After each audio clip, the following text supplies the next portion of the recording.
Hi, my name is Rick Reyes. I am coming from Chicago, Illinois. I was asked for the last installation of the First Saturdays to talk about my story and my devotion to Mary, Mediatrix of all grace. So to give a brief synopsis of who I am and where I come from. As you guys can see, I am also of Filipino heritage. Both my parents were Filipino. One was from Zambales, my mother, and my father was actually from Bataan. I was born and raised here in the US.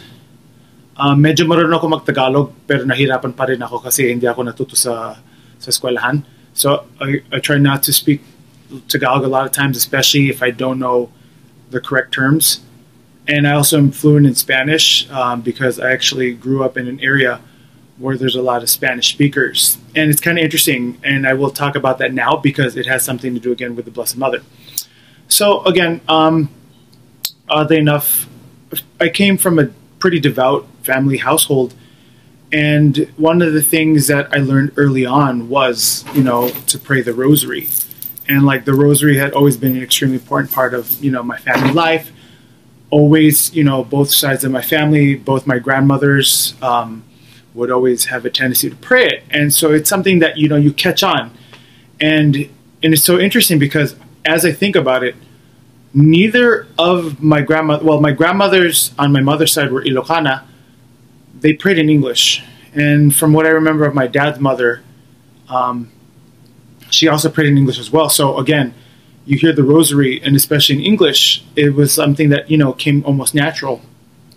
So again, one of the biggest things that, that I was taught even as a kid was, again, the importance of the faith and also the rosary, even though we weren't extremely Catholic or extremely devout at the time, and I'll save that for another time.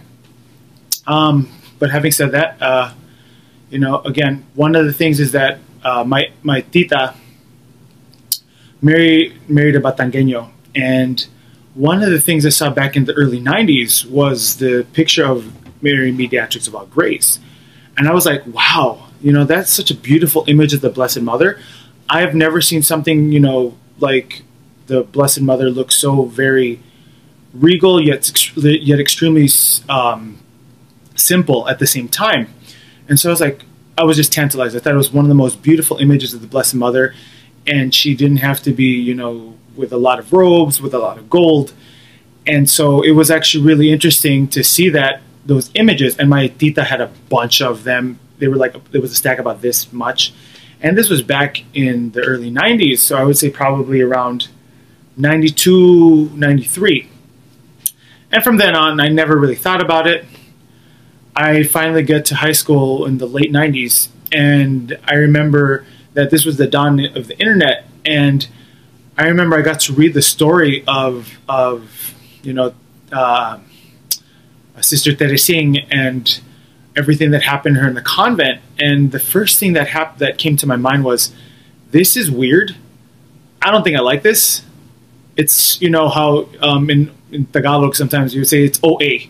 I thought it was OA. I was like, I really don't like this. Moving on. So, again, I thought, no problems with the statue. I knew about the devotion. I didn't really think about it too much. So I just went on with my life. So we're going to fast forward a little bit. And so, again, I knew about Mary Mediatrix. I didn't really think, oh my gosh, that's like my favorite devotion or anything. I mean, I've always been devoted to the Blessed Mother. The rosary, important in the family, important, above all things. Or not above all things, but, So it came to the point where I finally get to go on a pilgrimage to Italy and Medjugorje back in 2008, and we had the opportunity to see Saint Padre Pio's shrine in Pietrelcina in Italy, and we were in the American pilgrims/tourist office, and in the background was this 2-foot Mediatrix statue, and I'm like, the Mediatrix of all grace, and the guy goes, I think he was actually the tour guide, the pilgrim guide, the tour guide. And he's like, yes, Filipino delegate gave the statue to them, and it was there. And I was like, oh, okay, that's really cool. That's nice. Oh, wow. Yeah, you go Philippines, and I didn't really think about anything of it. So again, and then I got to hear in 2015 that the apparition was approved by the bishop, and I thought, okay, that's cool. I didn't really have any thoughts about it, and then I was like, and then in 2016 it got canceled, and I was like, ha, maybe there was something wrong with the process, you know. So it came down to the point where, again, I still respected the people's devotion and the statue. I just didn't really need to dwell on it. So we're going to move forward to 2019. And in 2019, for some reason, I was compelled to go check out this place in Ohio. And in this place in Ohio, this person had similar, I would say, phenomena or history that sounded like lipa. So I was like, I went there, and then having gone there, it made me think about lipa. And I said, you know what, Blessed Mother, the only way I think I would understand or want to know more about this devotion is if I heard more about the miracles of conversion and healing. If I learned more about the miracles of conversion and healing, I think I'd be a little bit more open to lipa.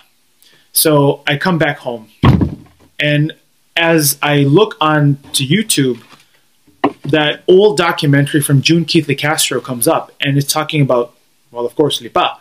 And it talks about like the whole history and what ended up happening. And so as I was watching it, this was actually the same time that I should also talk about how both my father and my mother have passed. My father had already passed, and my mother was still around, and both of us were like, wow, why is it? And she was born in 1950. She never had heard of lipa.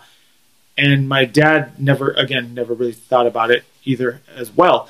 And so when we finally saw this documentary, I was fueled with, passion.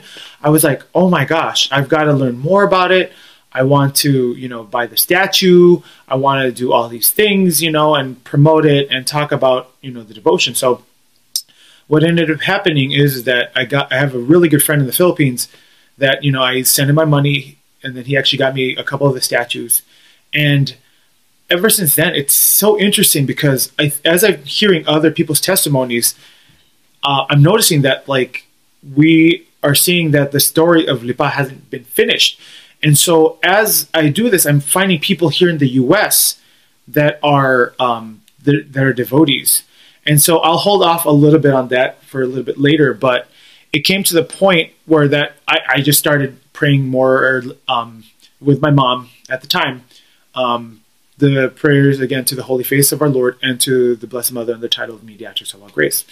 Well, in February of 2020, unfortunately, my mother passed. And it's really interesting because, again, my devotion was never affected. It was really hard, but it came to the point where, like, this also became even deeper, even greater. And again, for those who have actually lost their mother, you actually understand even more so the role of the Blessed Mother. Now, unfortunately, I did lose both parents, and of course, I miss them a lot. But knowing the fact that, like, when it comes to faith, and the fact that the Blessed Mother has always played an important part in my life and in the life of my family, it was fitting. And I wish I brought a picture, but on my parents' tombstone, where they're buried, is a rosary. And so, having said that, now I'll go ahead and talk about like how the devotion has affected me and how it's just there's been so many amazing stories. And again, they're like little miracles, but again, sometimes we overstress little over the miracles. And so I would have to say that one of the biggest things there are a lot of big things that happened to me, but one of them has been every time I do the 9-day novena before First Saturday, and I've been doing it probably since February, like these little things happen. For example, contacts for people who want to help the lipa case, the lipa apparition, the story. And it's interesting that here in the U.S. there are people that actually know about it. Is it as big as like Fatima or Lourdes? No. However, there's an interest. There are people that actually are interested in the story and are willing to, like, talk about it and write about it. And an interesting one is the Spanish writer on the third day of the novena, I would say in February or March, wrote me back and said, I asked her in an email, in a very, simple email, have you ever heard of Lipa? And again, she's in Spain, so I didn't think she would know. And she said, Rick, thank you for emailing me. My mom is from the Philippines, and I have heard of Lipa, and I would love to help, in any way to, talk about the apparitions and, with the devotion. And so, knowing Spanish a little bit, I think one of my goals, hopefully in the future, will also be to translate a lot of the prayers into Spanish, or if one day I'm able to get any of the old prayer cards, because when I love, and one of the things I do want to, before I forget, add is that I really love history.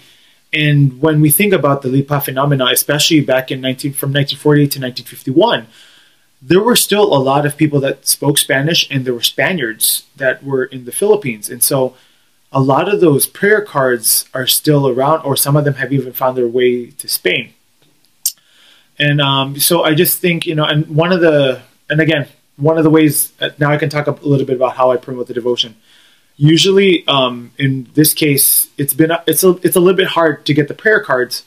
And so I do hope in the future to get more of them.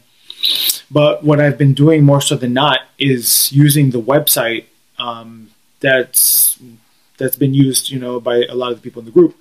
And it's been really helpful. And I just usually, when I have a lot of my friends, most of them are not Filipino, I give them the prayer cards, or not the prayer cards, I give them the website. And I say, you know what, try your best when you finish your rosary, and a lot of my friends do pray the rosary, thank God, to actually add the daily novena prayer. And I'm like, if you have something that's really hard and you really want to actually be able to say out in words, or ask the Blessed Mother to help you, say the 9-day novena, which is still on the website. And that's one of the reasons why, the website has been really great. I do hopefully, I would love to actually have more of the prayer cards in English and hopefully in Spanish. And again, I do have that goal of doing that in the future. I do also want to talk about the testimony of one of my friends. So the thing is that I think I do have a couple of the smaller, I would say around almost 2 feet statues, or 2 foot, around 18 inches, the statues that are 18 inches of the Blessed Mother. And I try to give them to people who are sick or having hard times, and going on the basis of I trust them and I know that what they're going to do ideally is keep praying and all that stuff. And one case in particular came back to me, and it was around last month. A friend of mine told me that her mother had liver cancer, and they're thinking that it's extremely early, but they're not certain. So what I ended up doing was actually giving her one of my statues of the Mediatrix, and I think I gave her one of the healing prayers. And I told her to try to do the daily novena every day, and even the prayers for consecrating the water and leaving the water jug by the image of the Blessed Mother. And sure enough, again, she did go through the surgeries and what have you. And I kid you not, one of the beautifulest things is that she said, Rick, you won't believe, my mom is actually at this point considered cancer-free. And I'm like, whoa.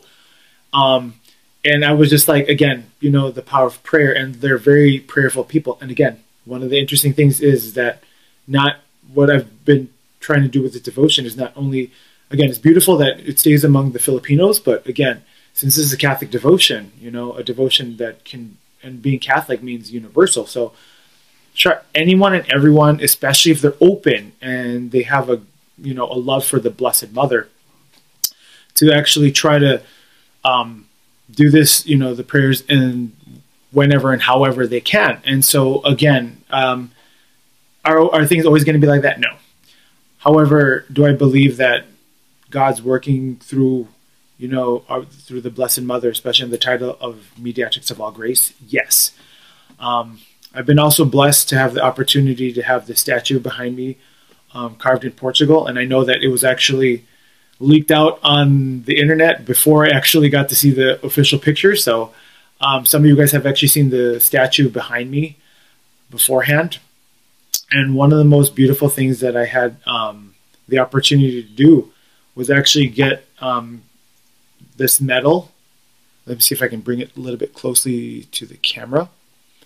It's actually a medal of the Mediatrix. And the inscription is in Spanish. It says, María Mediadora de toda gracia, RPN. RPN in Spanish means ruega por nosotros.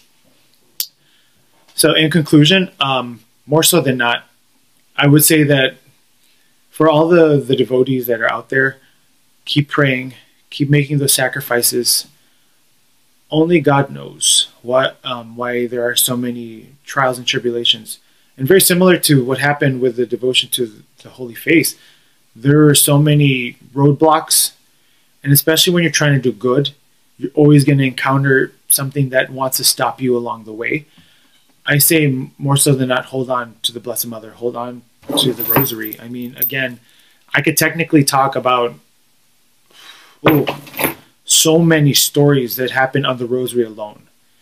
And the thing is that when we're really truly devoted to our Lord and the Blessed Mother, again, even if we have to go through the hard things in life, we know that we're not going through them alone. So again, more so than not, I'm always going to, I hope and I pray that I stay a lifelong devotee of the Blessed Mother under the title of Mediatrix of all grace. I do pray constantly that the apparitions in Lipa will be approved. And I think that's pretty much it. If you guys have any questions, you guys can, I guess, leave any comments. Have a great rest of your day. God bless. And take care.